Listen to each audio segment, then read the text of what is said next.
کہ جتنے بھی انٹرویوز اس طرح کے ہوئے ہیں جو کنٹروورشل ہیں، سارے کے سارے ایسے انٹرویوز ہیں کہ ان سے پہلے وہ بندہ یا گرفتار ہوا یا وہ بندہ غائب ہوا۔ جی سمر صاحب، آپ کیا سمجھتے ہیں کہ یہ جو ایک رسم چل پڑی ہے کہ ہم ذاتیات کے حوالے سے بات کر رہے ہیں، ٹیلی ویژن پہ بلا کے بات کر رہے ہیں، نجی نوعیت کے سوالات پوچھ رہے ہیں، is this a new direction to journalism or is this something journalists shouldn't be doing? دیکھیں this is a new law to journalism I would say کہ ایک تو ظاہر ہے میڈیا کے اوپر پریشر کے حوالے سے تو بات ہوتی ہی ہے، ایک یہ ڈیبیٹیبل معاملہ ہے اس طرح کا پریشر میڈیا کو فیس کرنا پڑتا ہے، لیکن اس میں اس طرح کے انٹرویوز شاید کوئی نہیں بھی کرنا چاہ رہا ہو، لیکن شاید اسے کرنا پڑ جاتا ہے، حالات ایسے پیدا ہو جاتے ہیں۔ مجھے سب سے زیادہ حیرت اس چیز پہ ہو رہی ہے، اور یہ کوئی انسیڈنٹ نہیں ہے، کہ جتنے بھی انٹرویوز اس طرح کے ہوئے ہیں جو کنٹروورشل ہیں، سارے کے سارے ایسے انٹرویوز ہیں کہ ان سے پہلے وہ بندہ یا گرفتار ہوا یا وہ بندہ غائب ہوا۔ یعنی کہ یہ سارے انٹرویوز کے اندر آپ کو ایک چیز بڑی کامن جو نظر آتی ہے کہ وہ بندہ یا غائب ہوا ہے یا وہ پہلے اٹھایا گیا ہے یا پھر وہ گرفتار ہوا ہے، گرفتاری کے بعد اس نے یہ انٹرویو کیوں دیا، عام حالات میں یہ انٹرویو کیوں ریکارڈ نہیں کیا گیا۔ اور دوسری چیز اس میں سب سے امپورٹنٹ یہ ہے کہ الیکشن آ رہے ہیں، الیکشن سے پہلے ان تمام انٹرویوز کا جو ہے ایک خاص مقصد دکھائی دیتا ہے۔ ان تمام انٹرویوز کے اندر جو ہے شخصیت ایک ہی ہے جو بار بار ڈسکس ہو رہی ہے، وہ ہے خان صاحب کی، اور اس میں ایک مقصد جو ہے وہ خاص طور پر وہ جڑا ہوا جو ہے وہ ایک پارٹی کے چیئرمین سے ہی جڑا ہوا نظر آتا ہے۔ تو اس کی مقصدیت تو بڑی واضح ہو چکی ہے کہ کون اس کا ٹارگٹ ہے، ٹائمنگ اس کی جو ہے، اس کا مقصد کیا ہے، وہ ساری کی ساری چیزیں تو سامنے آ چکی ہیں۔ اب صحافیوں کو کیا اس کا حصہ بننا چاہیے ایسے کسی کیمپین کا؟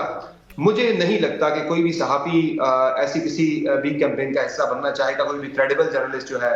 باقی کچھ لوگ ہوتے ہیں سکوپ کی خاطر اس طرح کی بڑی چیز ان کو لگتا ہے کہ بہت بڑی چیز ہے،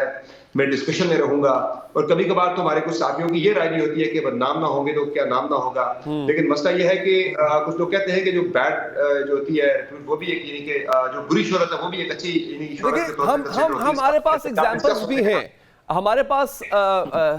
سمر عباس صاحب ایگزامپلس بھی ہیں۔ ہمارے پاس سب سے بڑی ایگزامپل جو ہے وہ مونیکا لیونسکی اور اس بل کلنٹن کی ایگزامپل ہے۔ ایسا ہی ہے، مجھے تو سب سے حیران کن جملہ خاور مانیکا صاحب کا یہ لگا تھا کہ اپنی سابقہ اہلیہ کے بارے میں میاں بیوی جو ہوتے ہیں وہ ایک دوسرے کا لباس ہوتے ہیں، پردہ ہوتے ہیں، تو کوئی جتنا برا بھی ہو اس کے بارے میں، یعنی اپنی اہلیہ کے بارے میں، سابقہ اہلیہ کے بارے میں تمام تر باتیں کر کے انہیں متنازع ترین شخصیت کے طور پہ دکھا کے اینڈ پہ خاور مانیکا صاحب کا وہ جملہ جو ہے مجھے بڑا حیران کن لگا تھا پورے اس ان کے انٹرویو کے اندر، کہ جب وہ کہہ رہے تھے کہ آج میں اپنا دل ہلکا کر کے، میں سب کچھ بیان کر کے میں اللہ کے ہاں سرخرو ہونا چاہتا ہوں، تو آج میں اللہ کے ہاں سرخرو ہو گیا ہوں، تو مجھے سمجھ آئی وہ اللہ کے ہاں سرخرو ہے۔ آپ نے طلاق دے دی نا، آپ it's very simple sir, you were being cheated. ہاں آپ نے طلاق دے دی، آپ یہ کہ آپ پہ چیٹ ہوا، یہ بڑا سمپل سا ہے، آپ پہ چیٹ ہو رہا تھا، آپ نے طلاق دے دی، بات ختم۔ ایسا ہی ہے، لیکن مسئلہ یہ کہ جب چیٹ ہو رہا تھا، طلاق دے دی آپ نے، معاملہ اگر وہاں تک رہتا تو وہ ٹھیک تھا، لیکن جب طلاق ہونے کے بعد 6 جنوری 2018 کو خاور مانیکا صاحب سے موقف لیا گیا تو تب بڑے قصیدے پڑے تھے کہ ان جیسی پارسا، ان جیسی نیک عورت کوئی ہے نہیں ہے، خان صاحب جیسا بھلا آدمی کوئی ہے ہی نہیں دنیا کے اندر، تو اس وقت تو وہ پارسائی کے قصیدے پڑھ رہے تھے۔ اب ایسا کیا ہو گیا کہ وہی خاور مانیکا صاحب کو یہ، آپ اگر شاہ زیب کی جگہ ہوتے سمر، مجھے بتائیں، آپ یہ کلپ چلاتے، خاور مانیکا آپ کے سامنے بیٹھے ہوتے، آپ یہ کلپ چلا کے سوال پوچھتے ان سے؟ بالکل، دیکھیں یہ تو بنتا ہے بینگ جرنلسٹ، میرا تو بنتا ہے کہ میں تصویر کے دونوں رخ سامنے رکھوں، کہ کل جس طرح سے پوچھا بھی شاہ زیب صاحب نے بھی، کہ ان سے یہ کلپ چلا کے پوچھا بھائی کل تو آپ یہ کہہ رہے تھے، آج آپ یہ کہہ رہے ہیں، تو یہ معاملہ تو کچھ ہو رہا ہے، یا اس وقت آپ دباؤ میں تھے یا آج آپ کسی دباؤ کے اندر ہے۔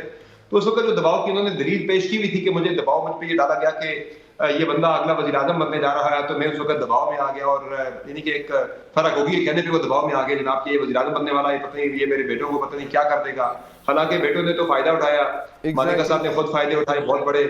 پوری فیملی نے بہت زیادہ جو اسٹیٹ پروٹوکول انجوائے کیا، وزیر اعظم ہاؤس کا پروٹوکول انجوائے کیا۔ آج جو ہے میں دوبارہ وہی بات کروں گا، گرفتاری کے بعد ایسا کیا ہو گیا کہ خاور مانیکا صاحب کا ضمیر جاگ گیا، انہیں اللہ کے ہاں سرخرو ہونے کا خیال آ گیا، اس سے پہلے بھی وہ کر سکتے تھے۔ میں سر آپ کو خبر دے دوں، میں سمر صاحب آپ کی بات کاٹ رہے خبر دے دیتا ہوں، اور فرما بھی سن رہی، ناظرین بھی سن رہے ہیں۔ ایک تو یہ ایک فیملی کی طرف، یہ فیملی مین ہی تھے نا خاور مانیکا صاحب، انہوں نے اتنا بڑا الزام لگا دیا ہے،